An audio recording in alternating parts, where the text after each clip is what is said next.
Race 5 of the Zwift Racing League is upon us with a points race as we take on a multi-lap effort of Cobbled Climbs in Richmond. We have raced here a couple times before, last back in 2021. For anyone who raced in either of those races will tell you this is going to be a tough race as it is a punchier route. As always, we have detailed Recon notes available to you over on our Discord. The link for that is down below. If you are in category A or B, be prepared for a total of 4 laps totaling 37 kilometers and 536 meters of climbing.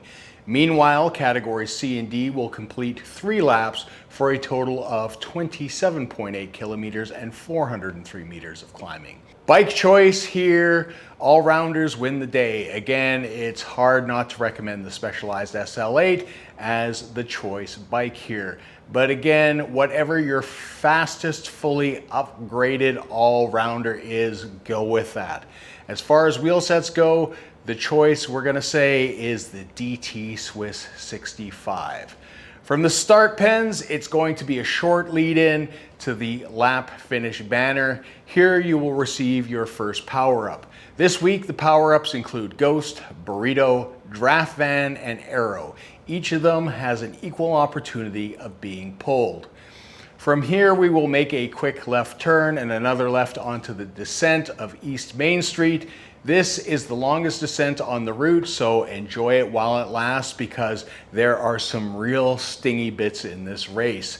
The first few kilometers will prove relatively uneventful. Some people may drift off the front, but they will get pulled back quite easily. After some flats and rollers along the river, the road tilts up, and as we come to our first KOM of the day, Libby Hill.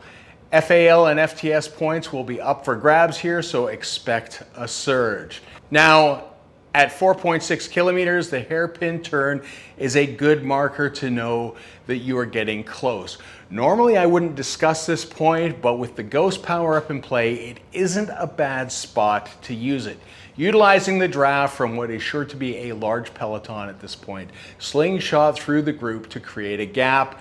When the power up expires, you can potentially still be unseen for a little bit if you can round the corner before it does, giving you an extra second or two before people have realized what has happened.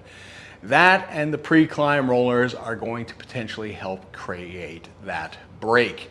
It could also cause a little bit of panic prior to the points section. The Libby Hill KOM is a 640 meter effort with an average gradient of 6.4%. Starting at 5.2 kilometers, it is a climb that builds, getting progressively steeper. With a small dip prior to the hairpin, 300 meters in, then you hit the wall as the gradient kicks up to 16% as you hit the cobbles. With a max gradient of 19%, it is going to sting until the banner at 5.8 where you will receive your next power up. The field will typically get shattered each time you pass through here. So at the top, if you are on the front and you can push on, absolutely do so. If behind, it's time to group up and chase. A downhill follows where the super tuck is possible and the speeds get high. But just know that it is bringing you towards the next climb that is less than 700 meters away. At 6.7 kilometers, the road kicks up as you hit the 23rd Street climb.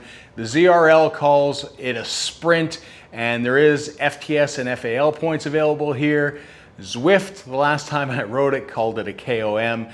The 23rd Street KOM is a 280 meter segment with an average gradient of 10%. Another cobbled section that is going to burn. If you have the legs, you can go full Sagan, pushing over the top and grabbing key points, and again settling into a super tuck to get some recovery. Expect groups again to get torn to shreds. At 7.9 kilometers, the road will take a sharp right, starting off flat and then kicking up at 8.2 kilometers. While not as steep as what has been encountered earlier, this portion of the road will feel like it drags on forever. As you round the corner again at 8.5 kilometers, the gradient for a moment kicks off into the double digit, but eases off quickly to 8% or less for 500 meters.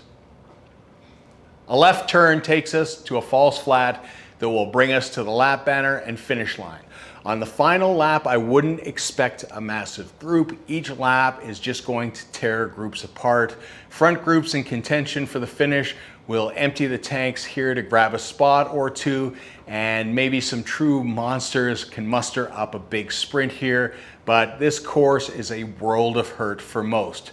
So best of luck in this week's race. Please remember to like, comment, subscribe, and until next time, see ya.